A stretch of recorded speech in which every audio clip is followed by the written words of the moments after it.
வாங்க வணக்கம். என்ன என்னங்க இருக்கு உங்க கடையில? இது வந்து நாட்டு மண் சமையல் எல்லாமே இருக்கு. நாட்டு பொடிகள் இருக்கு, பூஜை ஜாமான் இருக்கு.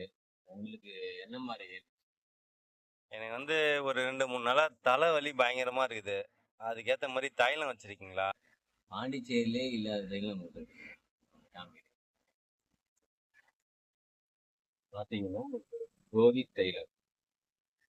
ஜோதி தைலம். பாத்தீங்கன்னா பாண்டிச்சேரியில எங்கேயுமே கிடைக்காது, நம்ம கிட்ட மட்டும் தான் கிடைக்கும். ஸ்பெஷலான மூலிகை தைலம். எல்லா தலைவலி, கைவலி, கால்வலி எல்லாத்துக்குமே இது நல்லா கேட்கும். இது ரொம்ப ஃபேமஸான. நம்ம கிட்ட பாத்தீங்கன்னா மாசத்துக்கே ஒரு 100 தேங்க்ஸ். இது எவ்வளோ? இது வந்து 40 ரூபா தான். Okay, 40 rupees. ஓகே, நான் ஜிபே பண்ணிடுறேன். தேங்க்யூ. உங்கள் கடை பேர் என்னதுங்க? நம்ம கடை பேர் கன்னியப்பன் நாட்டு மருந்து கடை. இது எங்கே இருக்குன்னா வில்லியனூர் மார்க்கெட் உள்ள